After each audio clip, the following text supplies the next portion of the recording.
Now, this is a really interesting car, the Kona Electric, mainly because it's one of the first reasonably priced cars that actually starts beating Tesla for range. Absolutely. Finally. This is a car that starts from around 35 grand, but can manage just under 280 miles of range on a single charge.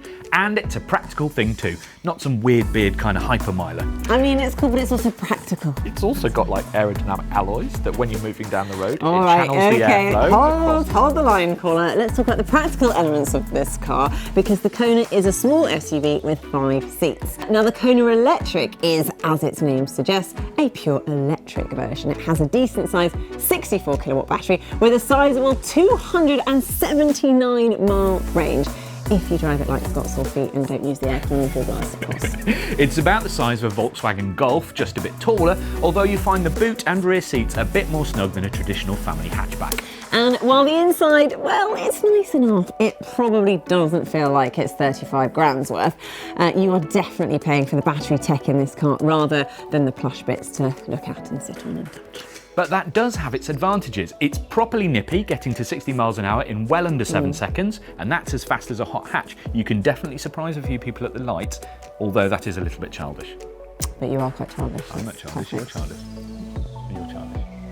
Anyway, when it comes to topping up the car, it uses a 7.2 kilowatt onboard charger and the same CCS Type 2 charger that you find in most EVs these days. That means 9.5 hours to full on a 7 kilowatt home charger, or 10 to 80% on a rapid public 50 kilowatt charger in 75 minutes. And that's even less if you use a more powerful charging station, of course. One of the cool things about the Kona is the fact that you can play with the brake regeneration, because that's when the car recoups energy from the braking system as you slow down.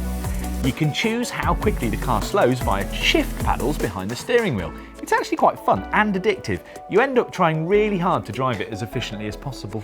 And if you want, you can actually set the car to auto recuperation.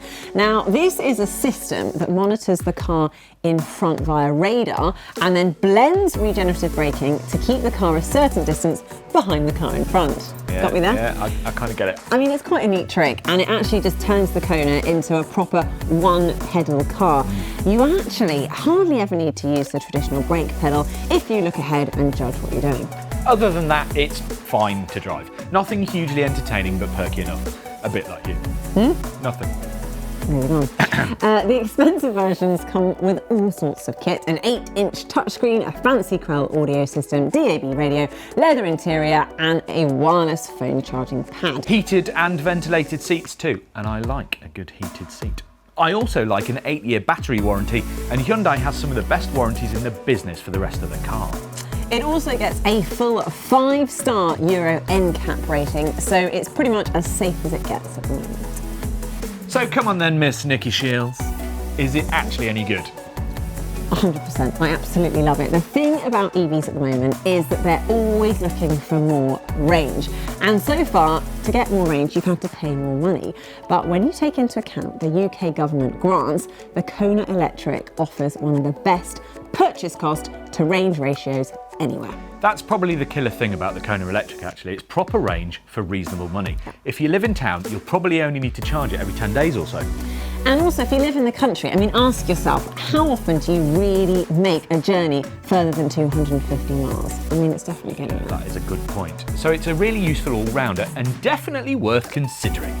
Also worth considering is the Kia Niro, which is essentially the same car, Yes. or of course the old trusty Nissan Leaf. Do you know what I was thinking though?